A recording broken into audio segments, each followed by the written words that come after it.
Hello there, and welcome to Ruining My Childhood, the channel where I rewatch the animated movies I loved growing up, and pray I don't end up resenting little me for having trash taste.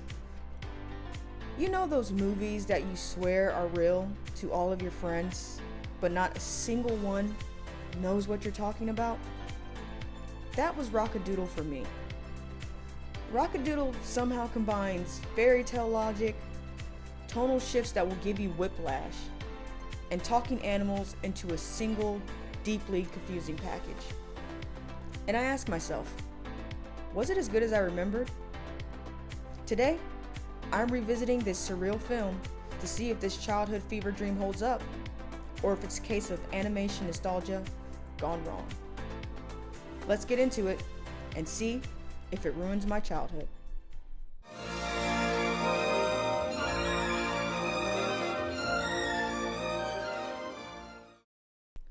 Following the opening scene with more 90s narration, Rock-a-Doodle begins with a song I still sing today, and one of the only two songs worth mentioning the entire film.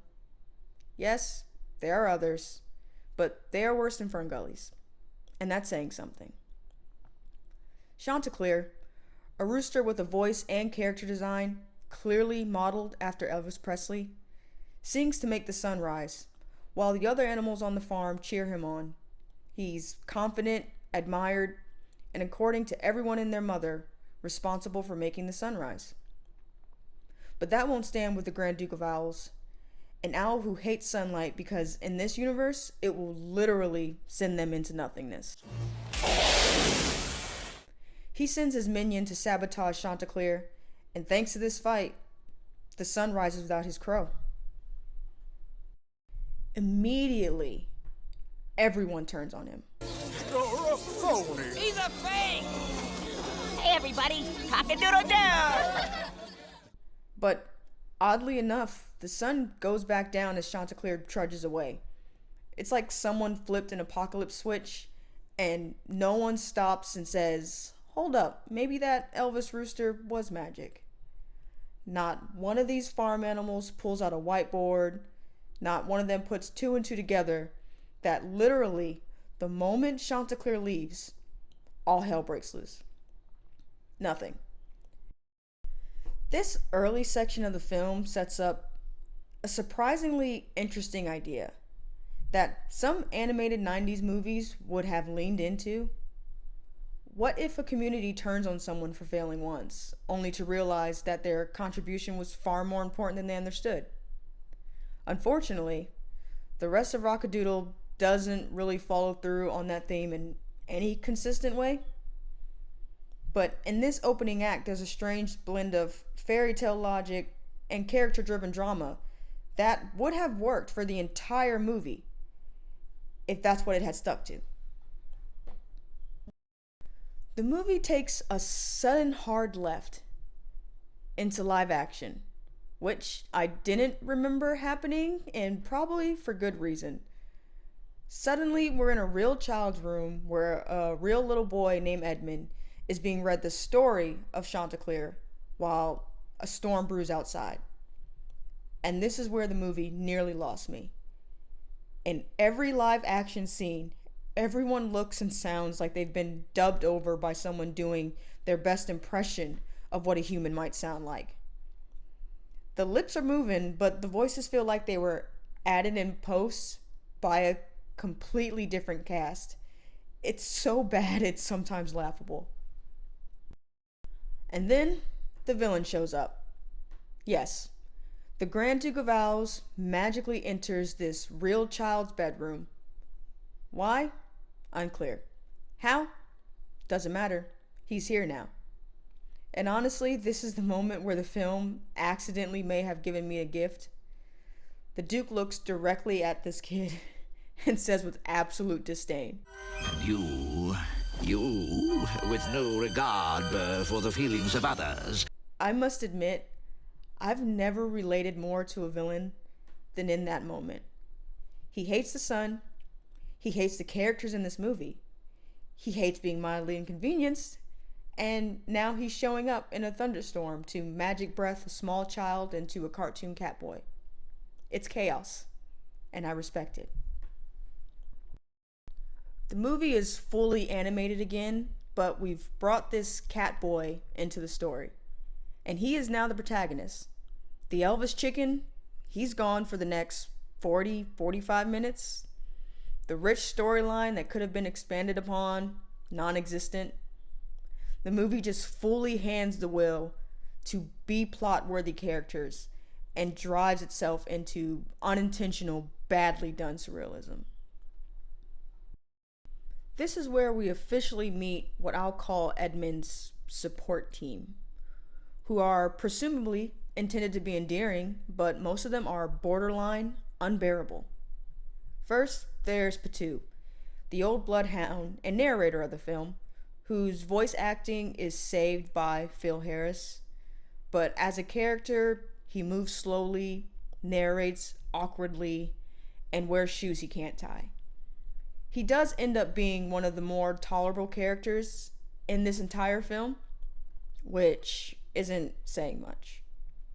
Then we meet Peepers, tiny mouse whose sole purpose appears to be acting like a jerk to Edmond throughout the entire movie, having a lisp, and wearing glasses. And finally, Snipes the magpie. He's loud, narcissistic, was one of the ones laughing at Chanticleer in the beginning of the film. The amount of dislike I have for this character as the movie continues is insurmountable. Together, this makeshift team is dispatched to find Chanticleer, and in doing so, restoring the sun. But their dynamic is less badass crew or even ragtag group of misfits and more group project where nobody did the reading and everyone hates each other. While the support team are floating through the countryside, the Grand Duke of Owls is working on his own plans, and when we see him again, he gets his very own villain song. This song is No Be Prepared by Scar or Hellfire by Judge Claude Frollo. To be fair, this isn't the only musical number that feels like it's checking a box. Rockadoodle's entire soundtrack seems to be built on the assumption that to be a good 90s animated film, there had to be multiple songs, but most of the songs are forgettable, lyrically clunky, extremely short, and I don't remember a single one of them moving the plot forward.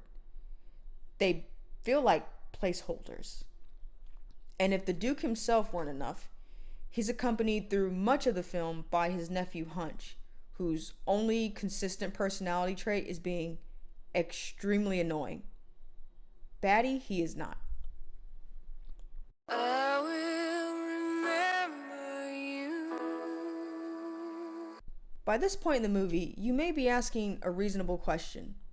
What kind of story is this trying to be? And the answer is all of them. All of them at once.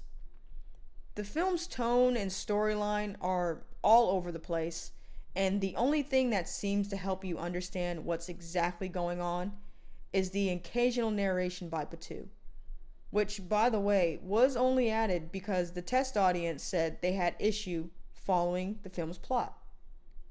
While most animated films build towards a clear emotional arc or narrative theme, Rock-a-Doodle just doesn't. Watching it is less like following a coherent story with a message and more like flipping between 3 different children's movies that accidentally got taped over each other. On the way to the city, the landscape is still dark and gloomy, and the support team is struggling to stay afloat in their makeshift boat while being chased by the assassination squad of owls. And I will give the movie its points here. The animation, landscapes, color coding for each scene that isn't live action is actually really great. The support team makes it to the city where Chanticleer is now a full-blown celebrity, performing in neon lights for packed theaters. But before they can go into the theater, Hunt shows up again. And why am I mentioning this? Because he pulls out a pocket knife. He pulls out an actual physical folding pocket knife. That now makes 2 movies on this channel with a surprise pocket knife. If I hit 3, I'm starting a counter. You've been warned. Inside the theater, we meet Goldie, who is introduced by Patu as a lot smarter than she sounded, which, rude. I didn't know this at first, but after I looked it up, she's Audrey, the woman, not the plant, from Little Shop of Horrors. Therefore, she is precious to me. Alongside her is Pinky, the scheming producer type with all the charm and ethics of a 1940s Hollywood agent. And with these new characters on the scene, the movie shifts again. This time into a mix of showbiz drama and fairy tale rescue mission, and I fear the tonal shifts will never stop at this point. Pinky eventually comes up with his own plan to have Goldie seduce Chanticleer so that he won't want to leave. And this is where the movie gets questionable, at least through adult eyes. There is a scene where Goldie is getting Chanticleer drunk, pouring shot after shot into his mouth. An enlightened film would connect this to Hollywood of old and how many stars, male and female, were frequently put in dubious situations to keep them in line with their agencies. But this is Rock-a-Doodle. And instead, Patu is going to narrate how Goldie is falling in love with Chanticleer while she pours what is clearly meant to be alcohol. That clear liquid doesn't fool me. It's alcohol down Chanticleer's throat. And we're meant to be okay with this because she's falling in love with him? This movie completely loses any sense of narrative logic here. It has jumped between ridiculous penguin disguise antics to, I assume, is what's supposed to be a sultry, loving scene, but it feels totally out of place and borderline inappropriate for the intended audience. Doesn't anyone notice this? I feel like I'm taking crazy pills! After rescuing Chanticleer from Pinky, Chanticleer and the Grand Duke finally have their showdown. All the barnyard creatures chant his name to give him strength, and while that isn't nearly as cringy as the power of the seed from Ferngully, the whole thing is clunky in comparison as they quote Chanticleer's name. Chanticleer. Chanticleer. Chanticleer. Chanticleer crows, and the Duke is finally defeated. Edmond, who got knocked out during the showdown, transforms back into his normal little boy self, and Peepers calls him a handsome little boy once she sees him, which honestly wouldn't be bad if she hadn't said it in a tone so creepy that I'm honestly considering calling the cops on her. But the movie closes with the final song, and everyone lives happily ever after. Rock-a-Doodle is a wild ride of tonal whiplash, painfully bad audio dubbing during the live action scenes, and a jumbled plot filled with mostly annoying characters. I think I've spent this entire recap dragging it in comparison to my last Ferngully video. That said, I found it oddly more entertaining than Ferngully. Not because it's a good movie, but because its chaos keeps things moving so fast that it never really dragged. There's a frantic energy to the madness that makes it oddly funny, even if it's mostly frustrating and nonsensical. There were a lot of things that could have been added or adjusted to make Rock-a-Doodle a better movie. Less tonal shifts, focusing more on Chanticleer instead of the support team, removing most if not all of the songs. I liked 2 of them, but I can't say they were needed. Sticking to the strong tone from the intro also would have gone a long way to make this movie better. So, did Rock-a-Doodle ruin my childhood? Thankfully, no. It's not a good film, but it's not necessarily a terrible one either. It earns the nostalgia glasses required spot in my new and improved tier list. The chaos of it all makes it entertaining to me. and some childhood feelings may be holding me back from really crashing out on this movie.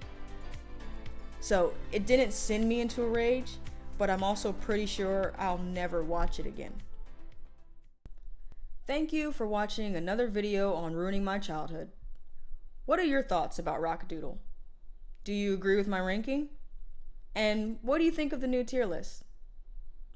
I would also like to thank those who watched, commented, subscribed from my last video. And if you haven't already, you should be like them. Like this video and subscribe to the channel. Thanks again for watching, and I'll see you all next time.